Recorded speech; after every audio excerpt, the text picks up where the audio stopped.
मध्य प्रदेश के बैतूल में नगर पालिका ऐसे चल रही है जैसे अंधेर नगरी चौपट राजा।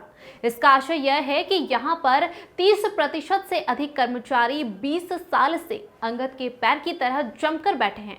इनका तो ट्रांसफर भी नहीं होता है बल्कि प्रमोशन और दे दिया जाता है। इसका फायदा यह बखूबी उठा रहे हैं। इनके हिसाब से नगर पालिका इनकी पारिवारिक संपत्ति है और यह अपनी मर्जी के मालिक है।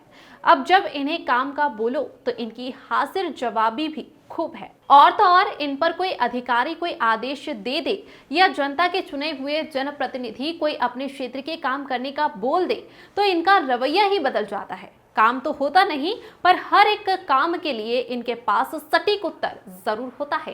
ताजा किस्सा आपको बताते हैं कि कल नगर पालिका में पीआईसी की बैठक आयोजित की गई थी, जिसमें नगर के जवाहर वार्ड के पार्षद विकास प्रधान द्वारा विकास कार्यों को लेकर नगर पालिका के सीएमओ से चर्चा की जा रही थी और वह उनके सवालों के जवाब शांतिपूर्वक दे रहे थे कि तभी नगर पालिका के स्वास्थ्य निरीक्षक संतोष धनेरिया उनकी बातों के बीच में उन्हें टोकने आ गए।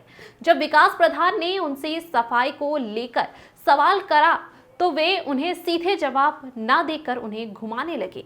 जब पार्षद ने उन्हें उनके कर्तव्यों के बारे में बताने की कोशिश की तो वे अपनी ही बात में खुद फंसने लगे और विकास प्रधान को उल जलूल जवाब देने लगे। तो पार्षद विकास प्रधान ने उन्हें बैठक से बाहर कर दिया। चूंकि बैठक में विकास कार्यों को लेकर ही चर्चा की जा रही थी। यहाँ गौर करने वाली बात यह है कि जनता के द्वारा चुने गए जनप्रतिनिधि का सवाल कहाँ गलत था। बैठक में जनता के हित के ही मुद्दों पर चर्चा की जा रही थी, तो फिर स्वास्थ्य निरीक्षक संतोष धनेरिया को क्या आवश्यकता थी कि वह सीएमओ और विकास प्रधान के बीच में जाएं और उनके सवालों के बीच हस्तक्षेप करें। जब उनके द्वारा उन्हें बैठक से बाहर किया गया तो इसमें क्या गलत है? विकास प्रधान का साफ कहना है कि मेरे द्वारा कोई गलत बात नहीं की गई। उनके रवैये को देखते हुए उन्हें बैठक से बाहर किया गया है। पर 20 सालों से जमे कर्मचारी इसे राजनीतिक रूप देकर नगर पालिका के कर्मचारियों को लेकर राजनीति कर रहे हैं, जो कि सरासर गलत है। और मैं जनता के हित के लिए शुरू से लड़ता था और हमेशा लड़ूंगा। शशांक सोनकपुरिया की रिपोर्ट। बताए धनोलिया जी, कल क्या घटना हुई और आगे क्या कदम? कल जो घटना घटी है वो इतना अचानक घटी कि मैं तो कुछ समझ पाता उससे पहले घटना घट गई। मेरा किसी पार्षद से वार्तालाप चल रहा था किसी विषय पे। महोदय बीच में चिल्ला पड़े तो मैंने कहा भैया मेरी तो सुन लेते। इसी बात में पता नहीं उन्हें क्या बुरा लगा, मुझे शिक्षा देने लगे शिष्टता की और फिर खड़े हुए अचानक हाथ पकड़ के मुझे धक्का दे के बाहर निकाल दिया कि तुझे तमीज़ नहीं है बात करने का, बैठने का, निकल यहाँ से। इसके पहले भी ऐसी घटना घटी थी? पूर्व में भी मेरे साथ ऐसा हो चुका है। मेरे पति मारने के लिए दौड़े थे, संबंधित महोदय वही, तो किस पार्षदों ने उस टाइम रोक लिया था। परंतु ऐसा लग रहा है बार बार टारगेट किया जा रहा है मुझे और मेरी टीम को। हमारे सुपरवाइजरों के साथ भी लगातार अभद्रता की जा रही है, गाली गलौज किया जा रहा है। अब बर्दाश्त की सीमा क्रॉस हो चुकी है। कितना धैर्य का परीक्षा लेंगे हमारे? अब क्या कदम है आप लोगों का आगे? जो भी नियम अनुसार कार्रवाई चाहते हैं हम संबंधित पे, ताकि भविष्य में मैं ही नहीं, ये नगर पालिका की इज्जत का सवाल है कर्मचारी के। किसी भी कर्मचारी, अधिकारी या छोटे कर्मचारी के साथ इस तरह की अभद्रता ना हो, हम ये बात बिल्कुल सुनिश्चित चाहते हैं और ये बिना दंड के संभव नहीं है। क्या वजह है कि आप अभी बाइट नहीं देना चाह रहे थे हमें?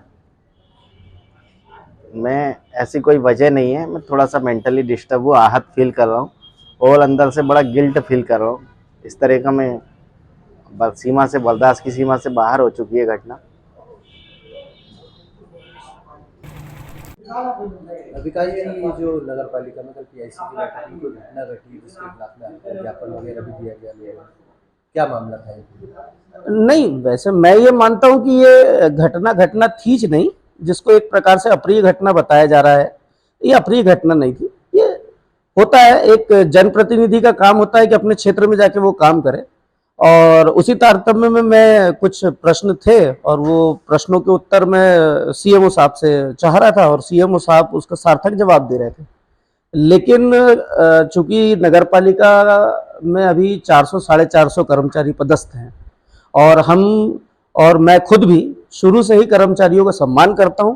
उसका आप एक उदाहरण देख सकते हैं कि पिछली पीआईसी में मैं जब तृतीय श्रेणी के कुशल अर्धकुशल कर्मचारियों के मानदेय को लेकर के उनकी पदोन्नति को लेकर के जब विषय आया तो मैंने पूरा उसको अपने तरीके से रखा और मैं कर्मचारियों के लिए लड़ता भी हूँ। लेकिन कभी कभी ये होता है कि एक कर्मचारी का भी या अधिकारी का भी ये धर्म और ये दायित्व बनता है कि वो किसी जनप्रतिनिधि को संतुष्ट कर दे, ऐसा वो उत्तर दे। कल की घटना जो भी हुई होगी वो अप्रिय नहीं है, मैं उसको अप्रिय नहीं मानता और उसमें यही रहा कि मैं कुछ प्रश्न पूछ रहा था और उसका जवाब माननीय सीएमओ साहब दे रहे थे, लेकिन जो कि धनेलिया जी हैं जिनके विषय में ये पूरा घटनाक्रम बनाया जा रहा है, उनका नेचर वैसा है नहीं। उसका आप उदाहरण ऐसा भी ले सकते हैं कि इतने सारे कर्मचारियों में केवल उनसे ही लोगों के विवाद क्यों होते हैं, लेकिन कल की घटना ऐसी कुछ रही नहीं कि जिसमें इतना बड़ा इशू बने। उनके आरोप है कि पूर्व में भी ऐसा हो चुका, उन्हीं के साथ ऐसा होता है। देखिए, किसी तर्क पर लड़ना, इसको लड़ना नहीं कहते। मेरे को 2000 संख्या के मतदाता जवाहर वार्ड में हैं। मैं एक चुना हुआ जनप्रतिनिधि हूँ। मेरे को मेरा ये दायित्व समझ में आता है कि मैं मेरे वार्ड के लिए कितना सजग हूँ, कितना निष्ठावान हूँ।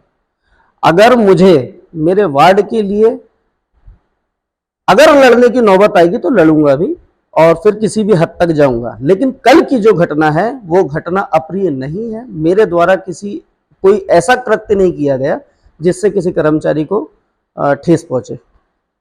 देश दुनिया की ताजा और तमाम बड़ी खबरों से अपडेट रहने के लिए देखते रहिए खबर की खोज, क्योंकि हम आपको रखते हैं खबरों से अपडेट। साथ ही खबरों को सबसे पहले देखने के लिए हमारे चैनल को लाइक करें, शेयर करें, सब्सक्राइब करें और खबरों के नोटिफिकेशन के लिए बेल आइकन दबाना बिल्कुल न भूलें।